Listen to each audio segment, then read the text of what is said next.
이번 시간에는 리스 게시일의 리스 부채와 사용권 자산을 측정하는 것까지 하겠습니다. 리스 게시일의 리스 부채와 사용권 자산이 최초로 인식됩니다. 먼저 리스 라이어빌리티라는 판다스 데이트 프레임을 생성합니다. 데이트 프레임으로 만드는데 인덱스는 페이먼트 스케줄의 인덱스와 같습니다.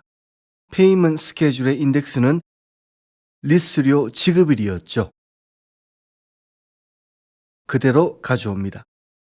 칼럼을 리스 페이먼트, 리스료 지급액, 피리어드를 기간, PVIF, Present Value Interest Factor 해서 현재가치 할인 요소, 그 다음에 PV 리스 페이먼트 해서 리스료의 현재가치로 생성합니다. 이 코드를 실행하면 리스료 지급일이 인덱스에 있고 이렇게 칼럼이 생성되고요. 그 값들은 NaN, not a number를 의미하는 결측치, 즉 값이 없는 상태다라고 나옵니다. 그 다음 코드는 Lease Liability Date Frame의 값을 칼럼별로 계산하는 것입니다. 리스 페이먼트 칼럼의 값은 페이먼트 스케줄의 모든 행, 전체 행의 0번 칼럼 값을 가져오는 것입니다. 페이먼트 스케줄의 0번 칼럼, 즉 첫 번째 칼럼의 값을 가져옵니다. 첫 번째 열이 뭐였습니까? 리스료였죠.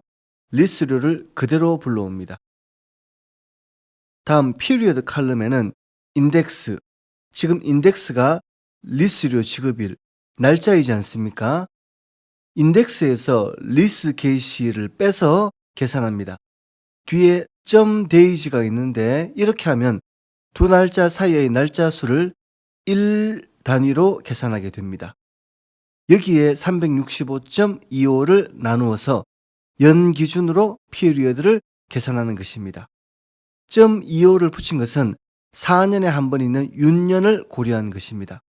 결과적으로 피리어드는 각 인덱스의 날짜가 리스 게시일로부터 얼마나 떨어졌는지를 연 기준으로 계산한 것입니다. 다음에 PVIF 칼럼에는 1 플러스 할인율의 기간승을 한 것이 분모에 오고 1이 분자에 있습니다. 즉 현재가치 할인 요소를 계산한 것입니다. 여기에서 별표 2개를 한 것이 거듭제곱의 승을 계산한 것입니다. 그리고 Present Value Lease Payment는 리스료의 현재가치입니다. 이 칼럼의 값은 리스료 칼럼의 값에 현재가치 할인요소 칼럼의 값을 곱해서 계산합니다. 이 데이트 프레임을 출력하면 리스 페이먼트는 모두 100만 원이고 피리어드의 연 기준으로 계산한 기간 그리고 현재가치 할인요소 및 현재가치의 값이 각 인덱스별로 나옵니다.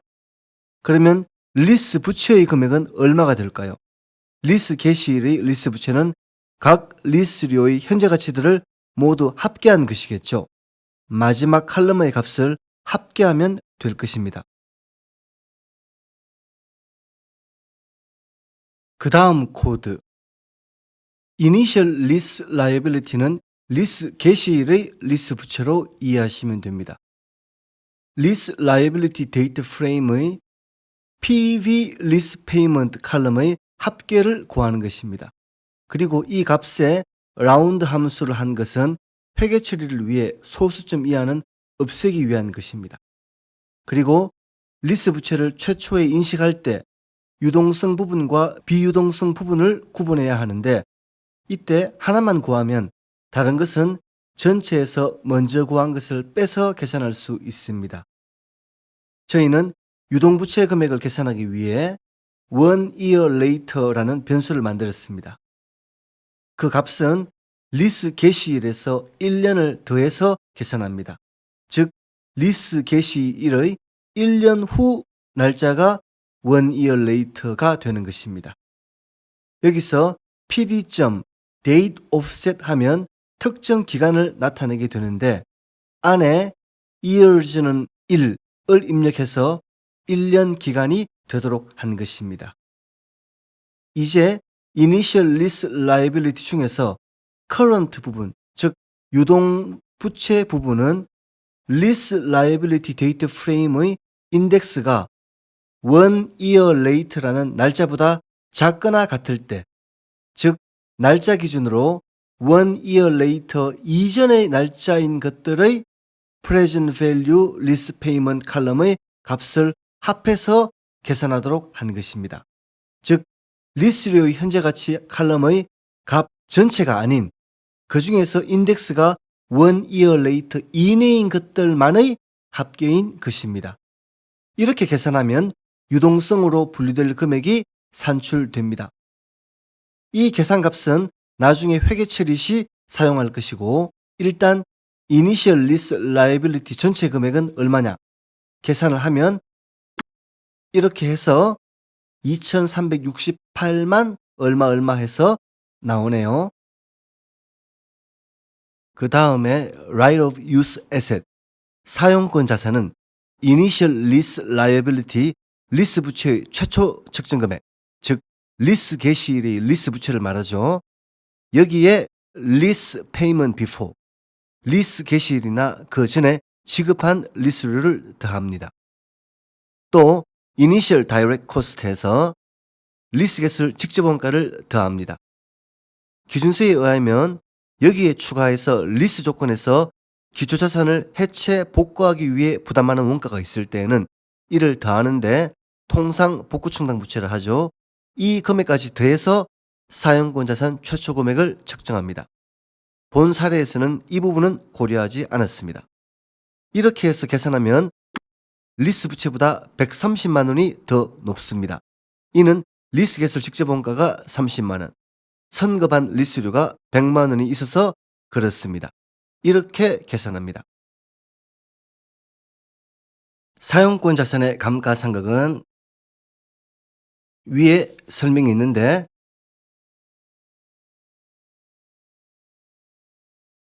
소유권이 이전되거나 매수 선택권을 행사할 가능성이 높을 때에는 리스 기간이 아니고 사용권 자산의 내용연수, 즉 경제적 내용연수에 따라서 감가상각을 합니다. 그런데 그게 아닐 경우에는 사용권 자산의 내용연수와 리스 기간 중 둘 중 짧은 기간으로 감가상각을 합니다. 저희는 후자에 해당하는 경우가 더 많다고 보고 디폴트로 감가상각 기간을 둘 중 짧은 기간으로 하는 것으로 했습니다. 여기의 내용연수는 연으로 주어졌기 때문에 지금 개월로 계산하기 위해서 12를 곱했습니다.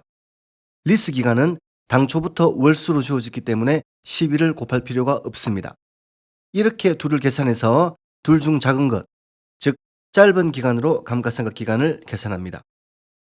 다음에는 감가상각을 일자별로 정확하게 계산하기 위해서 감가상각이 종료되는 날짜를 구합니다.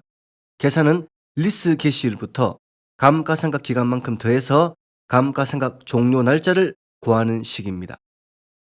다음의 코드는 감가상각 기간과 내용연수 종료 시점을 확인하기 위해서 추가한 것입니다.